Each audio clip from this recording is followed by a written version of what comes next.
চাওক গাইজ, মই আজি যাই আছোঁ, আপোনালোকক দেখাই আছোঁ। আমি মন্দিৰত যাম আজি দৰ্শনটো কৰিব, আপোনালোকক দেখাম। সেইটো ৰোডে যাই আছোঁ।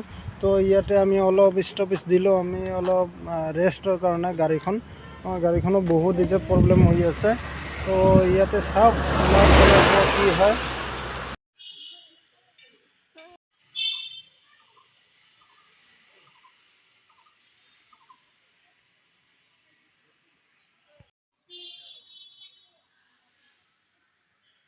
কেনে আজি আহি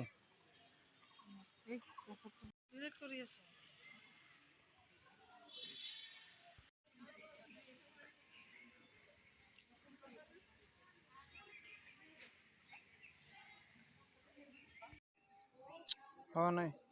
এখন সৰ্বকৰ আশ্ৰম হয়, চাই লওক। মই আপোনালোকক ভিতৰত যাই কেনে ভিউটো দেখাম। আপোনালোকক কেনেকুৱা দৃশ্য আপোনালোকে চালে গম পাব। কেনে পালা আজি মন্দিৰত দৰ্শন কৰিব আহি? হেপী? তো আপোনালোকক দেখাম মন্দিৰৰ চাৰিওপিনে কেনেকুৱা ভিউ আপোনালোকে চাব পাৰিব। এইটো হ'ল গৰখীয়া মন্দিৰৰ কি পুখুৰী হয়, বহুত ডাঙৰ হয়। আপোনালোকে চাওক, ভিউটো চাওক, কিমান মানুহ আহে। আজি মানুহ বহুত কমেই হয়, কিন্তু আপোনালোকে চাব পাৰিব যেতিয়া ভিৰ হয়, বহুত মানুহ হয় ইয়াত। আহক দৰ্শন কৰিবলৈ, কিমান মজা এটা মানুহ বহুত হয় ইয়াত। তো আমি আহিছিলোঁ আজি গৰখীয়া মন্দিৰলৈ। মই আপোনালোকক দেখাম মন্দিৰৰ ভিউটো কেনেকুৱা, আৰু মন্দিৰত দৰ্শন কৰিলেও আমি আপোনালোকে চাওক, কিমান ধুনীয়া এটা মন্দিৰ।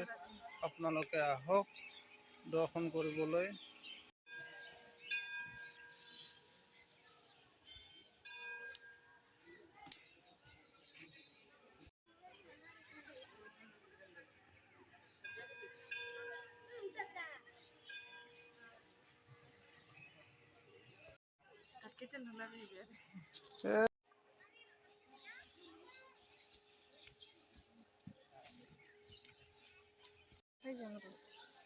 কেইটা বজাত?